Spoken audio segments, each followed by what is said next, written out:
जो व्यक्ति शास्त्रों के सूत्रों का अभ्यास करके ज्ञान ग्रहण करेगा, उसे अत्यंत वैभवशाली कर्तव्य के सिद्धांत ज्ञात होंगे।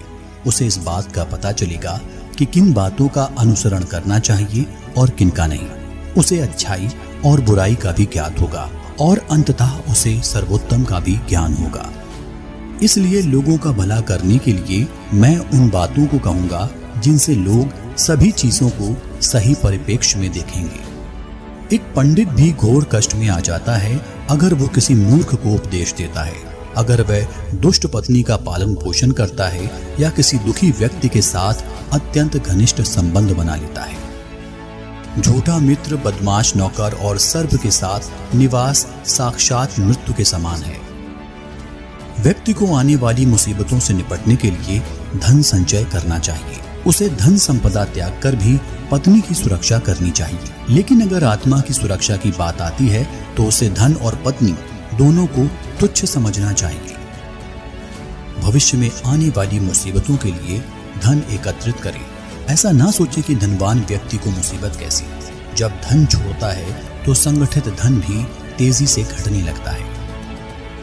उस देश में निवास ना करें जहां आपकी कोई इज्जत ना हो, जहां आप रोजगार नहीं कमा सकते, जहां आपका कोई मित्र नहीं और जहां आप कोई ज्ञान अर्जित नहीं कर सकते। ऐसी जगह एक भी दिन निवास ना करें जहां निम्नलिखित 5 चीजें ना हो। एक धनवान व्यक्ति, एक ब्राह्मण जो वैदिक शास्त्रों में निपुण हो, एक राजा, एक नदी और एक चिकित्सक। बुद्धिमान व्यक्ति को ऐसे देश में कभी नहीं जाना चाहिए जहां रोजगार कमाने का कोई माध्यम ना हो, जहां लोगों को किसी बात का भय ना हो, जहां लोगों को किसी बात की लज्जा ना हो, जहां लोग बुद्धिमान ना हो और जहां लोगों की वृत्ति दान धर्म करने की ना हो। नौकर की परीक्षा तब करें जब वो कर्तव्य का पालन ना कर रहा हो। रिश्तेदार की परीक्षा तब करें जब आप मुसीबत में घिरे हों। मित्र की परीक्षा विपरीत परिस्थितियों में करें और जब आपका वक्त अच्छा ना चल रहा हो तब पत्नी की परीक्षा करें।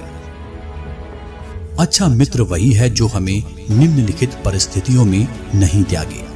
आवश्यकता पड़ने पर, किसी दुर्घटना पड़ने पर, जब अकाल पड़ा हो, जब युद्ध चल रहा हो, जब हमें राजा के दरबार में जाना पड़े और जब हमें शमशान घाट जाना पड़े।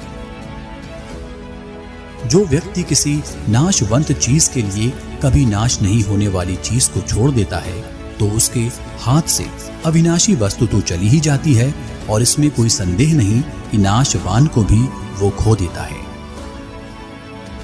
इन पर कभी विश्वास ना करें। नदियां, जिन व्यक्तियों के पास अस्त्र शस्त्र हों, नाखून और सींग वाले पशु, राजघराने के लोगों पर अगर हो सके तो विष में से भी अमृत निकाल लें। यदि सोना गंदगी में भी पड़ा हो तो उसे उठाएं, धोएं और अपनाएं। निचले कुल में जन्म लेने वाले से भी सर्वोत्तम ज्ञान ग्रहण करें। महिलाओं में पुरुषों की अपेक्षा भूख 2 गुना होती है, लज्जा 4 गुना होती है, साहस 6 गुना होता है और काम 8 गुना होता है। उस व्यक्ति ने धरती पर ही स्वर्ग पा लिया जिसका पुत्र आज्ञाकारी है, जिसकी पत्नी उसकी इच्छा के अनुरूप व्यवहार करती है, जिसे अपने धन पर संतोष है। पुत्र वही है जो पिता का कहना मानता हो, पिता वही है जो पुत्रों का पालन पोषण करे, मित्र वही है जिस पर आप विश्वास कर सकते हो और पत्नी वही है जिससे सुख प्राप्त हो। ऐसे लोगों से बचें जो आपके मुंह पर तो मीठी बातें करते हैं लेकिन आपके पीठ पीछे आपको बर्बाद करने की योजना बनाते हैं। ऐसा करने वाले तो उस विष के घड़े के समान हैं जिसकी ऊपरी सतह दूध से भरी है। एक बुरे मित्र पर तो कभी विश्वास ना करें, एक अच्छे मित्र पर भी विश्वास ना करें, क्योंकि अगर ऐसे लोग आपसे रुष्ट होते हैं तो आपके सभी राज से पर्दा खोल देंगे। मन में सोचे हुए कार्य को किसी के सामने प्रकट ना करें, बल्कि मनन पूर्वक उसकी सुरक्षा करते हुए उसे कार्य में परिणत कर दें। मूर्खता दुखदाई है, जवानी भी दुखदाई है, लेकिन इन सबसे कहीं ज्यादा दुखदाई किसी दूसरे के घर जाकर उसका एहसान लेना है। हर पर्वत पर माणिक्य नहीं होते, हर हाथी के सिर पर मणि नहीं होती, सज्जन पुरुष भी हर जगह नहीं होते और वन में चंदन के वृक्ष भी नहीं होते। बुद्धिमान पिता को अपने पुत्रों को शुभ गुणों की सीख देनी चाहिए, क्योंकि नीतिज्ञ और ज्ञानी व्यक्तियों की ही कुल में पूजा होती है। जो माता पिता अपने बच्चों को शिक्षा नहीं देते वो तो बच्चों के शत्रु के समान हैं, क्योंकि वे विद्याहीन बालक विद्वानों की सभा में वैसे ही तिरस्कृत किए जाते हैं जैसे हंसों की सभा में बगुले।